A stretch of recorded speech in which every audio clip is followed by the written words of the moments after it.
Hello, everybody. Happy Friday. I am so excited to be here. If you don't know who I am, I hope you do by now. My name is Nicole D. Vick. You got to put that D in there. Very important. Nicole D. Vick. And I'm here today to talk about self-love. Specifically, self-love is political warfare. You know, I had never really heard that before, but when I came across that quote, it really stuck with me. And it made me think about Black women and our sometimes inability to really take that time to take care of ourselves, and to love ourselves, because we're always worried about everybody else. And so, you know how I am. One of the key things that I did was call my friends and I said, we got to have a conversation about this, because this is something that is super, super important, especially I feel like right now during this pandemic. So I have brought on two of my beautiful friends. And I think the most important thing about the two people I'm bringing on right now is that we represent different decades, different generations, 30s, 40s, 50s, and we all have a different perspective about self-love and self-care. And we're going to share that with you tonight.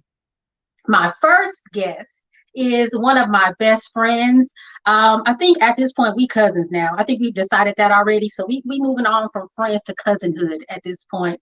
Dr. Nomsa Khalfani. She is amazing. She is a mom. She is an executive, honey, C-suite, and is very active in the community, is really a strong advocate for social justice. So really happy to have her here. And I know we're going to have an excellent and amazing conversation. And secondly, I have Trina Green Brown, who I met about 10 or 12 years ago, actually.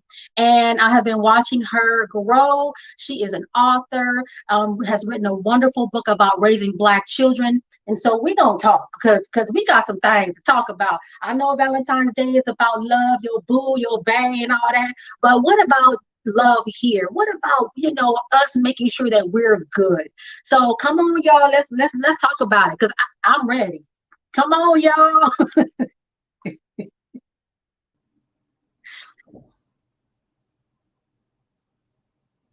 Hey, my friend. Hey. Happy Friday. Y'all got something to drink? I found some. Friday. Oh, snap. Some old Moscato that I picked up from the 99 cents store. We rolling cheap today, but it's okay because it's actually quite good. So before we dig into this conversation, how are you? Nomsa, how are you doing right now in this moment? Well, right now in this moment is a good question. Right now in this moment, I'm exhausted. I'm exhausted. It's been a long week. It is what, February 12th? And part of me feels like, ooh, 2020 has come in with a bang. I am tired already. I'm just trying to take it one day at a time. One day at a time here. My daughter had a funny saying. We were talking about this the other day. She said, I don't think 2020 left. I think this is 2020 plus right now. This is like a 2-year year. Trina, how are you doing right now? You know, it's funny. Nomsa said 2020. I'm like, wait, ain't it 2021? That's how it feels. It feels like 2020 didn't end. I feel tired. Yeah, I feel like there's just not enough hours in the day for all the things. And I feel like the world and work hasn't realized like we're in a pandemic. It's like the deliverables are still there, the to-dos are still there, but it's like we're in a pandemic. Does anyone else know that? Right? Like, Memo, did you get the news from that? That part. Right there. That part. Yes. And to all the listeners and watchers today, you notice we all got our Afrocentric outfits on because it is still Black History Month, okay?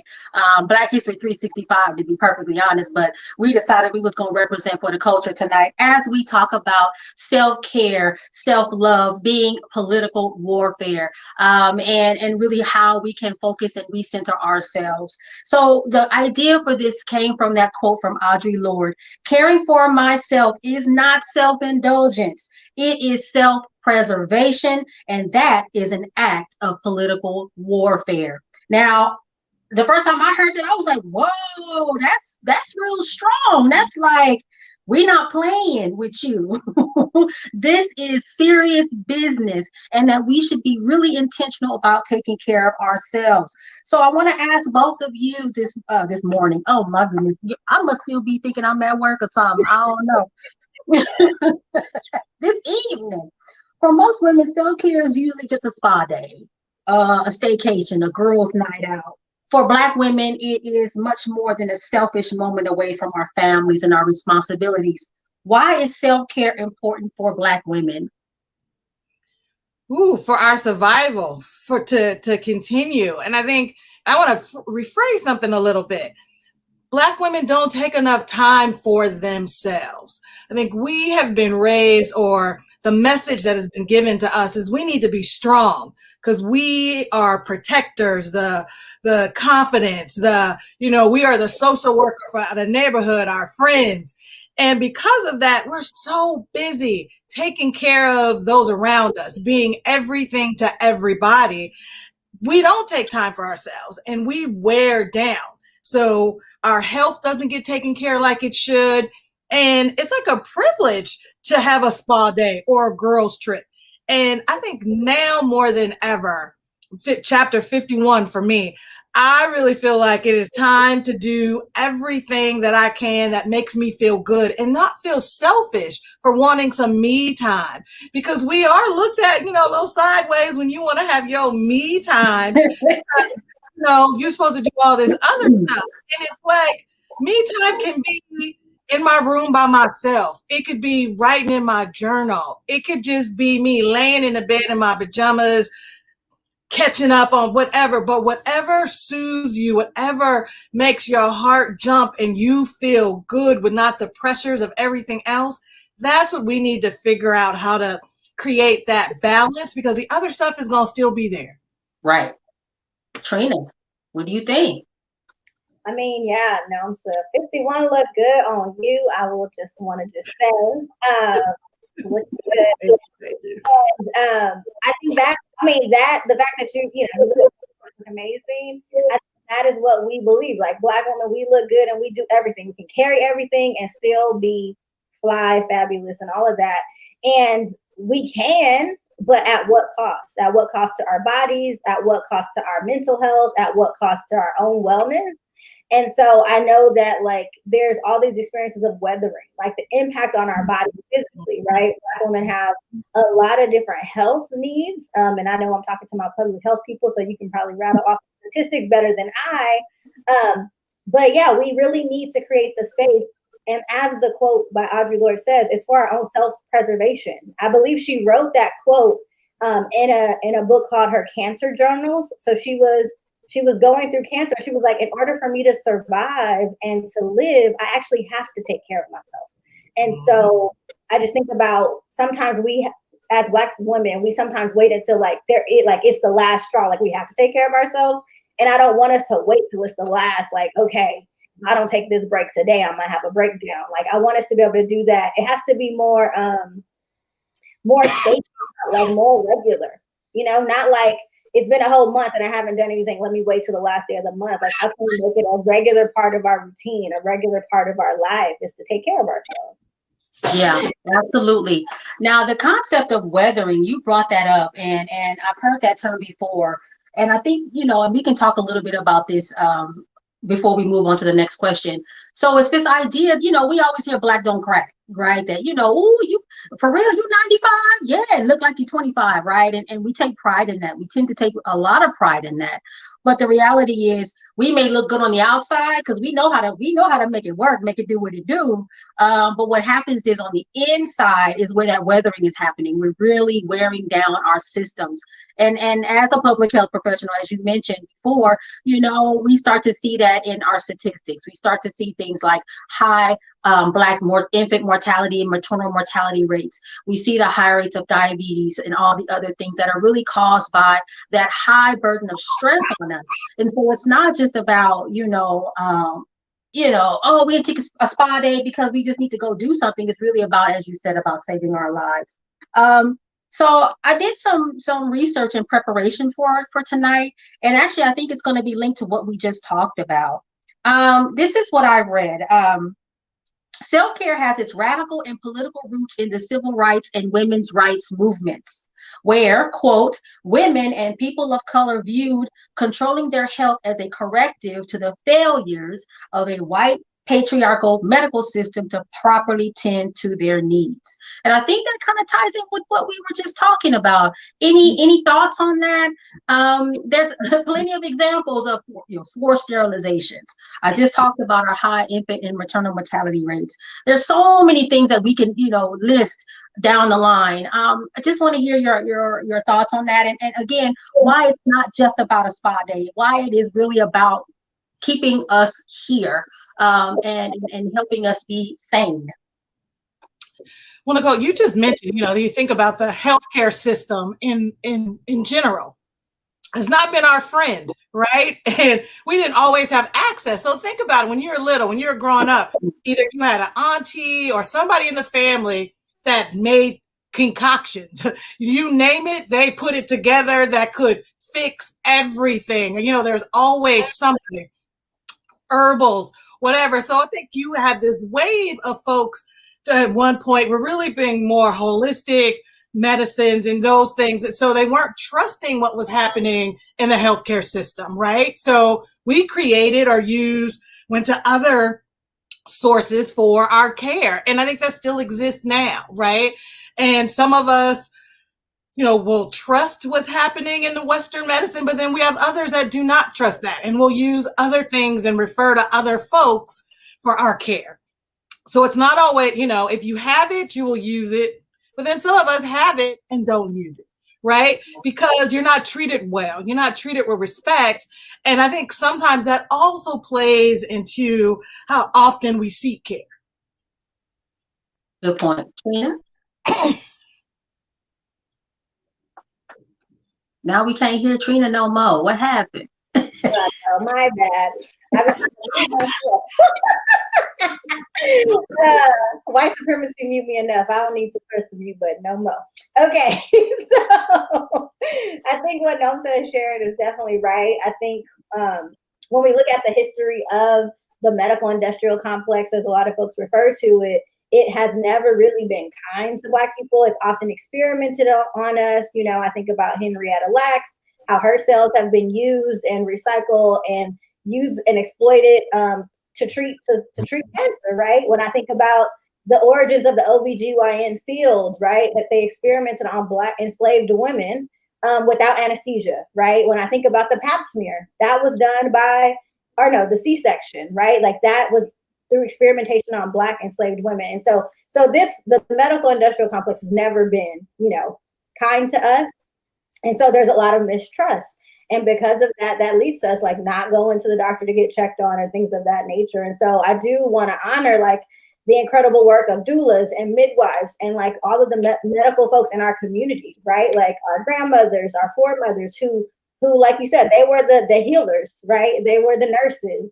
I also think about other movements, like when I think back to the Black Panther Party, like they were like, the medical industrial complex doesn't take care of our people, so we will. So they set up the vaccination, they had nurses and clinic sessions where they would give folks vaccines, and that was more trusted because it was Black medical professionals, and there was just a level of trust. And so our community has always had to come together to provide those solutions for each other. And so when I think about self-care, we've been talking about it as self, but we've also, as a community, talk about it as community care, right? Like that we have each other, we take care of each other. So yeah. Absolutely. And I'm really excited you mentioned doulas and midwives. really excited to sort of see this resurgence. I don't think it ever really went away, but I feel like it's kind of come back to light where more people are seeking those services. I'm hearing of friends that are like, I am pregnant. I am not having that baby in the hospital. I'm having that baby right here in my house. And, you know, back in the day that was taboo.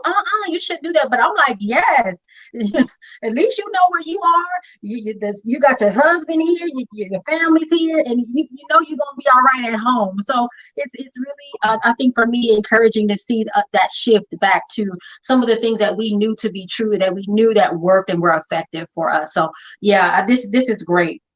Trina, you wrote an amazing book called Parenting for Liberation, a guide for raising Black children.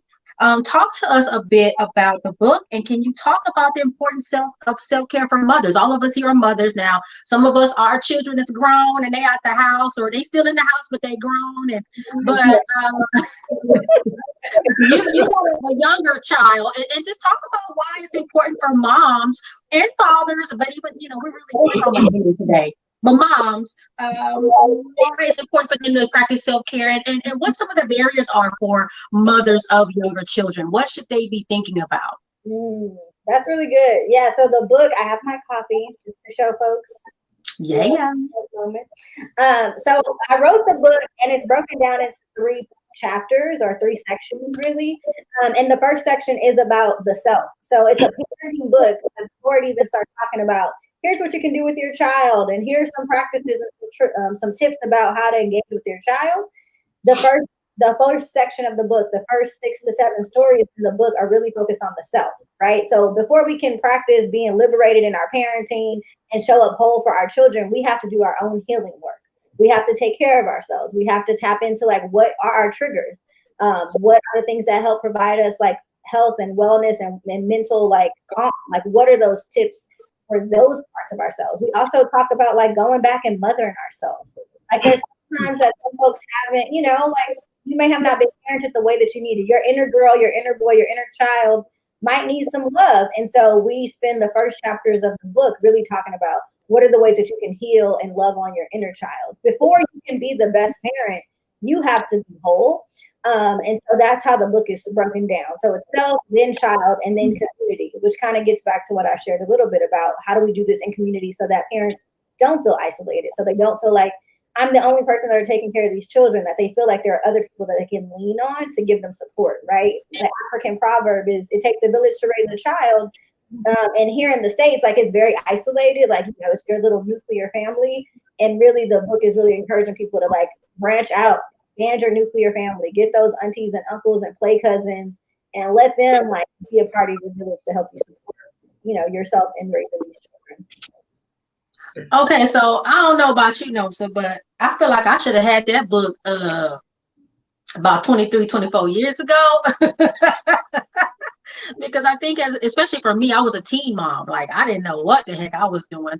A lot of that would have been really, really helpful in guiding, you know, this whole idea of how to mother yourself. Like, maybe you didn't feel like you got the childhood that you should have gotten, and even really being able to, you know, think about that. Like, some people don't even get to that level of being able to self-aware enough to be like, dang, I don't think I was raised the way that I should have been, and I need to forgive them and forgive me and move forward. Like that, a lot of that is missing for a lot of people. So that's amazing. Nomsa, have you had any experiences or thoughts about, you know, as you were raising your daughter Mayana, you know, self-care? Did you carve time out for yourself? Did you teach her about those concepts? I'm really just interested in hearing about how we all kind of implement those types of things in our lives as moms. You know, going back to something Trina just says, it takes a village. I had Mayana, I was 23, about to be 24. I never felt like I was alone. You know, I had my mom, I had aunts, I had cousins, I had close girlfriends, Mayana's godmother. So I never felt like I was alone. And I felt like I had others to help me, right? So it's like, she knew I was her mama, but I also knew my mom, you know, was going to step in, my aunts, my cousins. So I felt like I had extended family supporting me all while I was pregnant and afterwards. So in terms of just thinking about time for me, I feel like I got time to do that, right? Because her godmother would come and get her, or my aunt would watch her so I could run errands. And, that may not seem like self-care, but sometimes just being able to be with adults or away is enough time for you to, get yourself back together. And I think we have gone through this shift of, that family of origin. Whether it is the mom and child or mom and partner and child, it's like that is family. So extended family is cut off, and I think that's the problem is when we cut off extended family or create new family, right? So it doesn't have to all be blood. I think we have all created extended family because, like Nicole, you family. It's like it's like. You are family. And you had said something earlier about Trina, and I feel like I've had the opportunity to watch Trina grow up and become, wife, and see her with her son and daughter. So it's like and so it's like you get to watch and be in. And I feel like if you called me for something, if I could do it, I'm there. If I don't have it, I'm gonna figure out how we get it. But we lose that sometimes in just the way cities are designed and work and all this other stuff. We lose that touch of community. And I think we need to work harder to bring that back. Because I grew up going to my aunt's house and everybody watched us. All the adults watched us. Small, sat in the window and watched the street, and you knew she was going to call to tell somebody if you did something you wasn't supposed to do. And, you were afraid of other adults. They could chastise you. They can get you straight. That stuff don't happen no more because people are, somebody might fight you saying something crazy to their kid or, or saying something to them that they think is crazy and you're trying to help. But if there's ways for us to bring that energy back, I really want that for us. Yeah, I agree.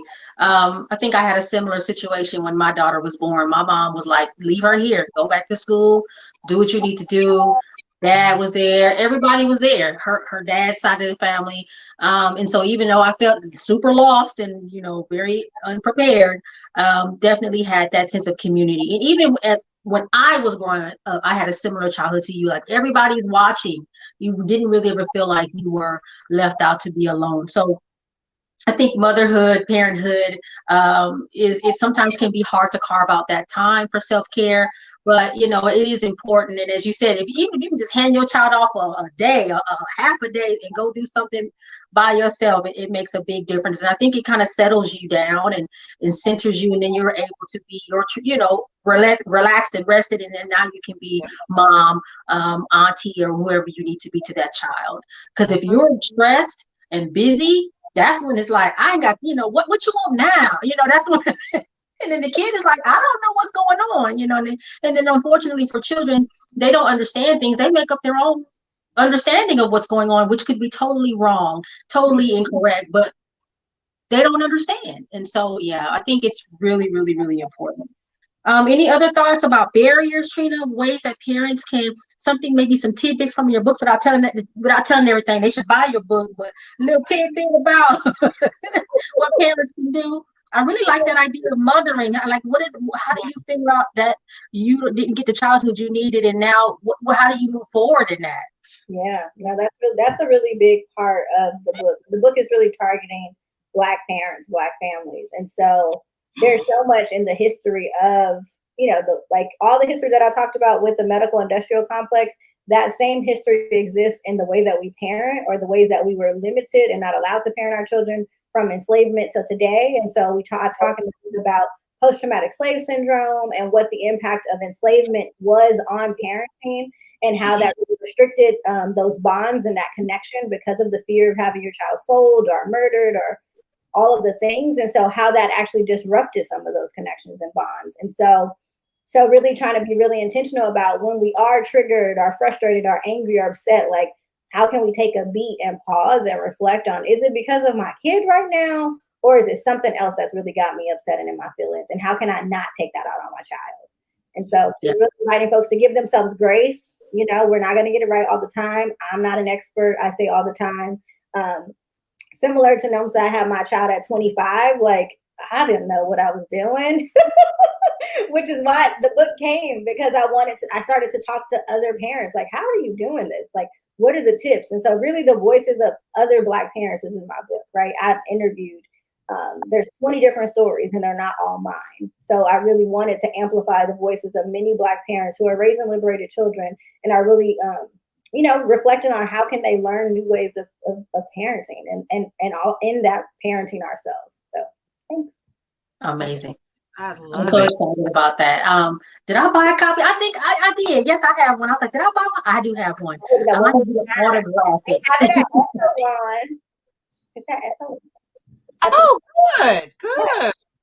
Awesome. So, and kind of switching a little bit about my book that I wrote, Pushing Through, Finding the Light in Every Lesson.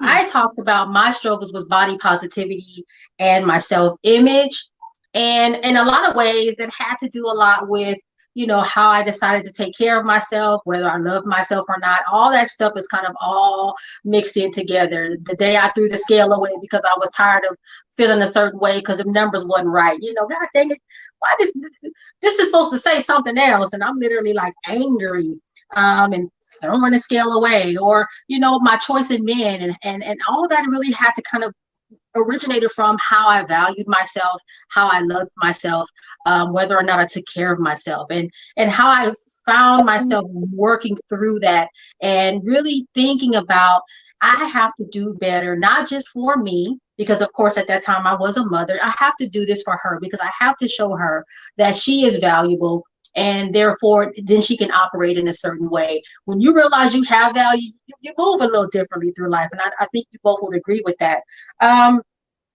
You know, it's all connected to self-care. I just can remember again making some really bad choices, being a very smart woman. I still think I'm a smart woman, but sure enough be choosing some wrong. I'm like, who is this person that I'm with, and why am I with this person? But again, it was just me not recognizing my value, and acting accordingly. And until I realized differently, it was like, oh, okay. I don't know if any of you have had that journey where you didn't have such a high perception of yourself, and therefore some of your life decisions were not the best, and how you kind of push through. Push through. I like how you did that. Okay. So I'm gonna let y'all let's talk about that, because that's a big one too. Parenthood, relationship, all that. Let's talk. So Nicole, before either one of us answer that question, I actually want to throw it back to you. I'm curious about, you know, you talked about body positivity, right? And understanding your wealth, you're valuing your wealth as a full whole person.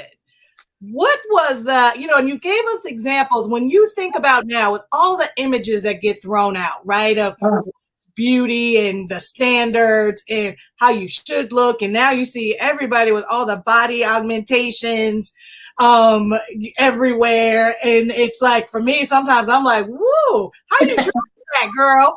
But anyway, what's your, like, what's the take-home message, right? What is it that when you think of yourself as a mom, messages to Andrea, what is the, like, main core message folks need to understand when it comes to really just like loving your body, flaws and all?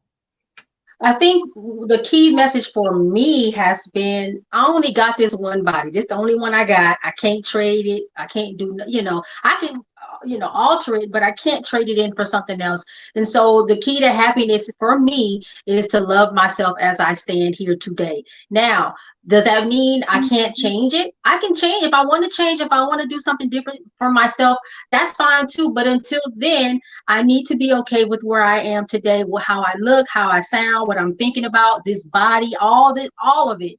And I think it was really important for me, especially for my daughter, because I was like, I need Andrea to to know that she's okay as is, and that it is still okay that if you want to do something different, you can.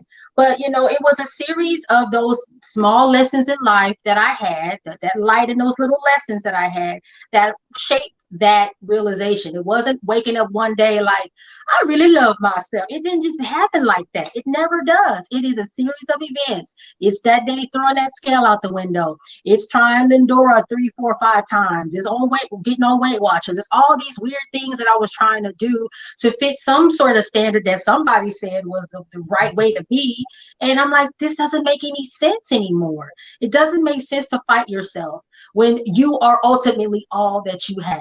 You can't. Like, you got to be, like, what's that Beyonce song? I'm my own best friend. You have to be. Because at the end of the day, it's just you, me, myself, and I. And so I think that's kind of where I ended up. But it was a journey, because, like I said, I was looking for validation outside of myself from men, waiting for them to, give me that you're good.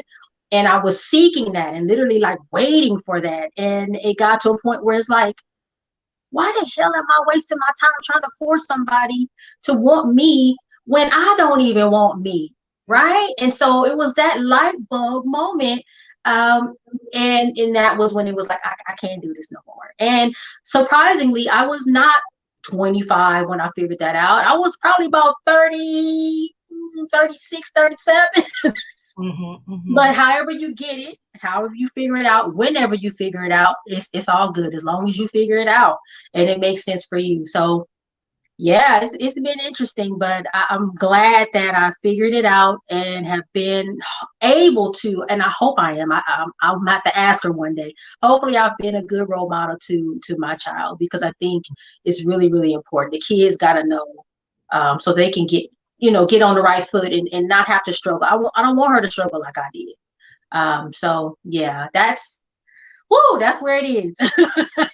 Now, I think you're a good example. I mean, of course, I'm a little biased, but I think you are a good example of loving yourself and being comfortable in your own skin. Because I think that is such a struggle, right? Is being comfortable with your own skin. Yeah. And we get so many messages that tell us otherwise. I was talking to my daughter the other day and I said, especially for Black women, I don't know, my question one day was, what do people want Black women to be? We can't be WAP. That's bad. We can't be the scientist that worked on the COVID vaccine. Oh, she a sellout. We can't, like, what are we supposed, we don't know. I don't know what to do. Like, it's so confusing. And I think of her at 23, 24. What messages is she getting? Because they're so contradictory. We are not allowed to be ourselves. We are not allowed to be sexual. We're not allowed to be intellectual. Everything is wrong. The girl with the gorilla glue in her hair, they talked about her so bad. You ain't never made a mistake in your life. You ain't never done nothing that probably you wouldn't, you would be embarrassed about. She was looking for help. She got it, but it's like, I just really feel like we get so much scrutiny, and yet we do so much work. We do so much heavy lifting, but get talked about the most. I'm about to start getting mad. We save the world, and then we supposed to be save the world and become invisible. That's all. We supposed to save the world and sit back. Right. They say too much and not enough all at the same time. Ooh. Doing too much, you're too loud, you're too this, you're too that. So we're too much, but at the same time, we're not good enough. We're not this enough. We're not good enough for the job. We're not good enough for the man. We're not good enough for the promotion. It's like we just don't get a break here. We don't get a break. And I think that is why self-care is important. Self-love is important, because we are in such always a state of like, I just feel like we're always sort of highly, like, guard is always up because we're trying to protect ourselves. And after a while, going back to that weathering comment you made, that starts to wear you down. You can't always live your life always like this. You got to be able to be soft sometimes, rest, and let your guard down. And it's hard.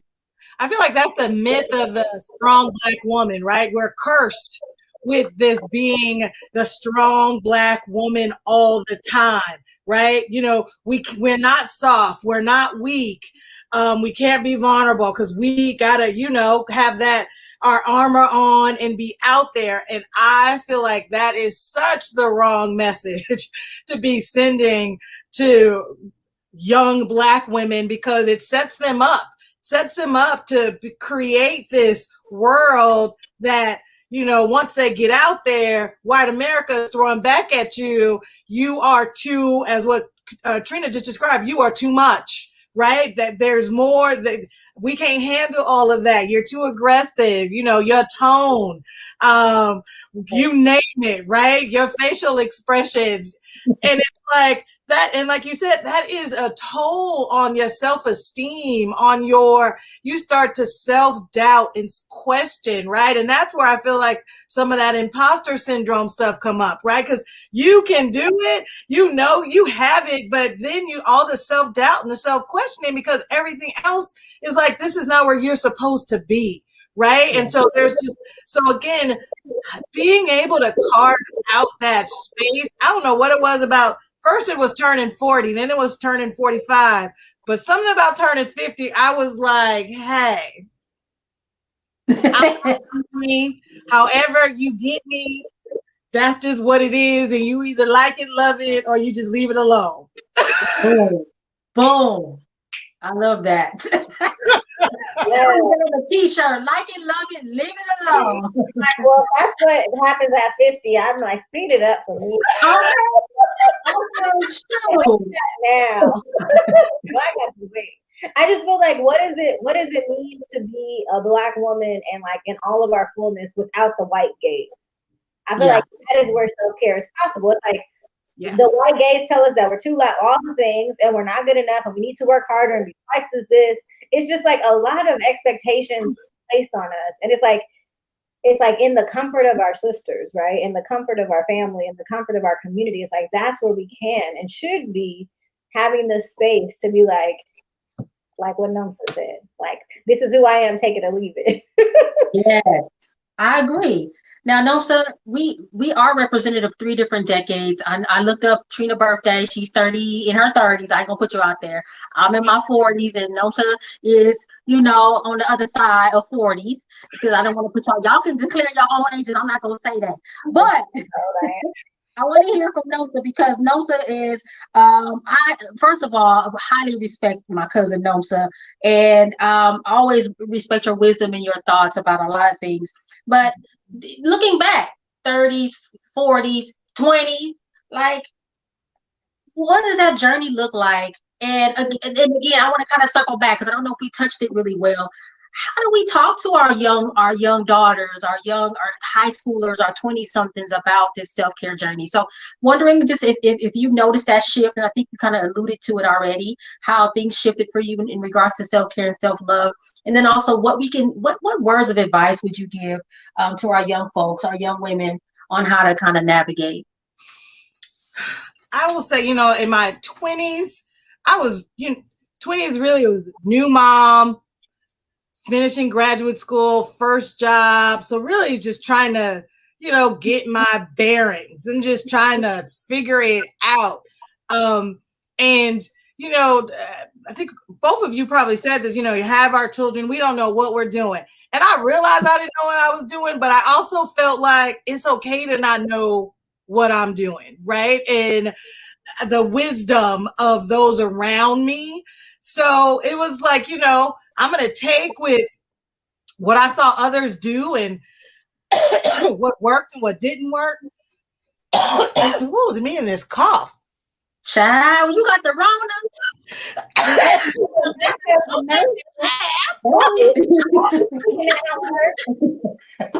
You know, it's like, man, don't make me laugh. Put that in the universe. Take it back. I know. Okay. Put that in the universe. Scratch that, my bad.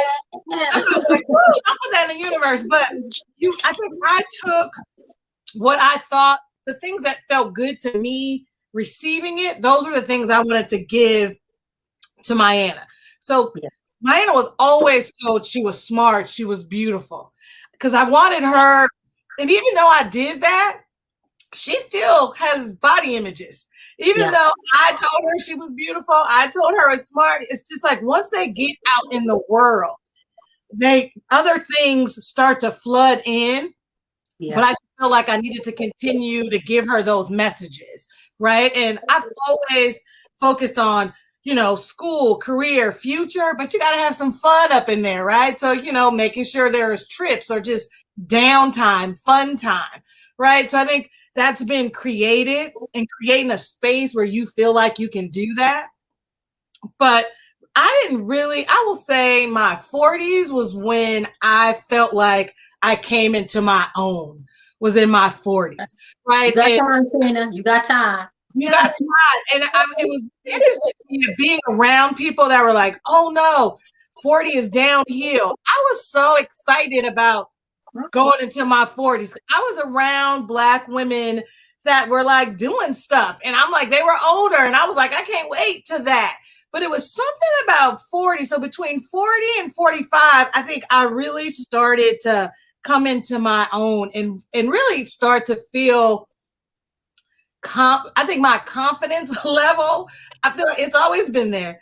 But something about 40, I started to get a bit more settled, right? And it's like, and felt okay, more okay with challenging the status quo, right?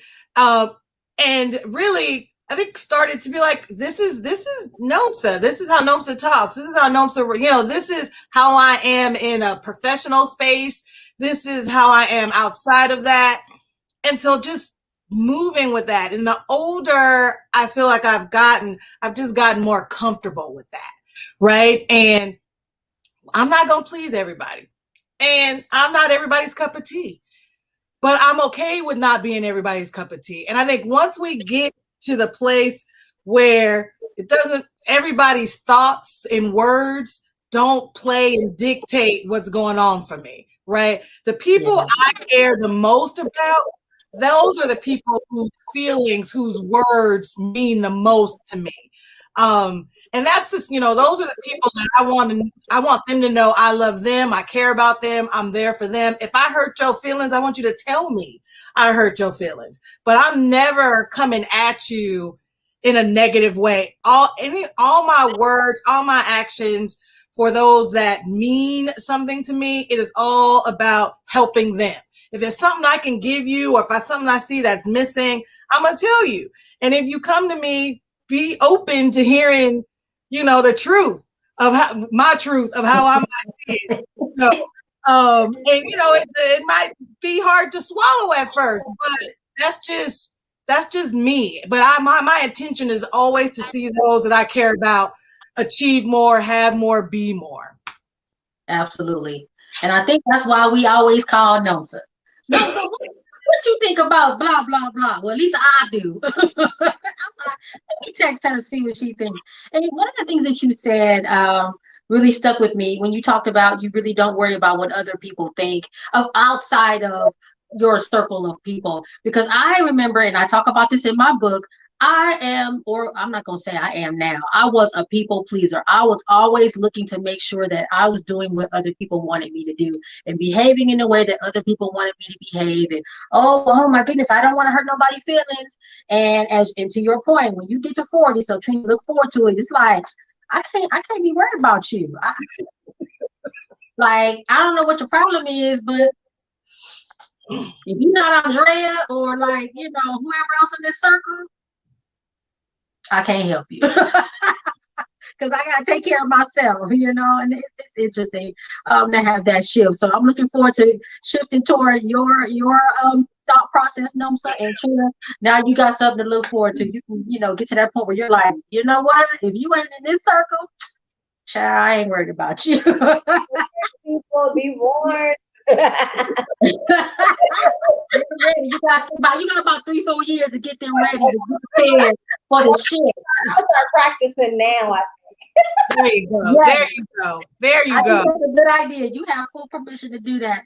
So Yeah. we are wrapping up. Any parting advice about self-love, self-care for our viewers today, our Black women that may be struggling and trying to figure out how to carve this time out for self? Any thoughts as we close?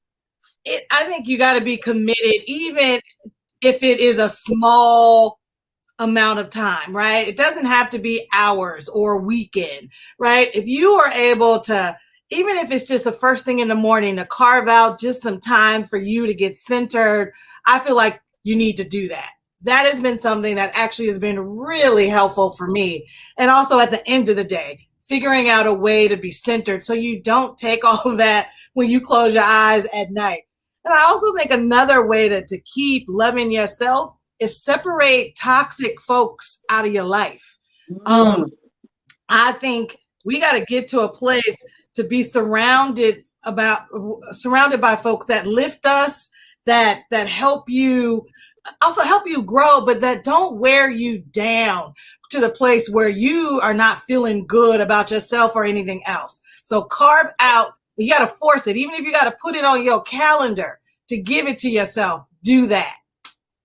Good idea. I actually have a journal. My daughter bought me a 5-year journal, and it's only a few lines per day, and it just allows you to kind of, in a sense, leave everything on the table. Like, I'm just gonna write down how my day was, close that up, and be done with it. And I think that's a really important strategy. Trina, any parting thoughts, tips? How do you manage your self-care and really focus on loving yourself that you could share with others? Yeah, I mean, the things that y'all shared are definitely a part of my practice. I do like nighttime rituals because I'm not a morning person, not at all. So I do mine at night after I get out the shower. I take my time lotioning or oiling myself and like speaking life into myself. So I like really recommend like mantras or affirmations. You can write them yourself. You can pull a card. But really, like, how do you speak life into yourself? Like, I am love. I am lovable. I am worthy. I am deserving. I am beautiful. All of the things, like, every time you have a doubt about yourself, like, find the affirmation to say in opposition to that doubt. If you think I'm not smart enough, you manifest and you affirm, I am brilliant. I am brilliant. I am wise, right? And so that's what I do. I try to continue because, that little homegirl doubt, she just be creeping up and knocking on my door all the time when I don't believe in myself or trust myself. And so I have to continue to remind myself, like, I am worthy, I'm smart, I got this. If I don't got it, my ancestors got it, And so I just continue to remind myself that I have so much capability within myself. And that doubt, I always be telling myself, doubt don't live here no more. That's right. No place. I love that. I love that. And I even love that you really talked about ancestors. And I know for me, I'm really big on that. Really thinking about the folks that have paved the way for me, folks that I have met and that have not met, folks that have touched me and or not, that have really kind of pushed through and paved the way for who I am today. And I think it's really, I think it's really, really important. Thank you both. This was a wonderful and amazing conversation. And I learned a lot from both of you. And I think this is really hopefully the beginning of a really good conversation for us moving forward about how we take care of ourselves and how it's not just about being selfish in a spa day, that it really is about political warfare. Like, there's so many forces against us in this country as Black women, and that really carving that time out for self is really about, hey, I'm taking this stance that there's nobody more important than me right now. And if you got a problem with it, that's just too dang on bad. You're going to have to live with it. So I thank both of you for coming out, and we might have to do some other topics later on, because I mean, we got a lot of wisdom right here in this space that we can share with others, and I think people would really benefit from that. So thank you all, and don't forget, viewers, to follow me on my website, www.NicoleDVick.com. I got all kind of stuff going on there. You can purchase my book. I have merchandise. Y'all know I love my nails. Nail care is self-care. I got all kinds of things there. You can also pick up my book, Pushing Through, Finding the Light in Every Lesson. If you don't like Amazon, buy it from Black-owned book. EastOverBooks.com has my book. Go on to spend your dollars with Black folks if you want to kind of support the cause. All right, you guys, thank you all for being here, and thanks for listening. See you next time. Bye. Bye. Bye.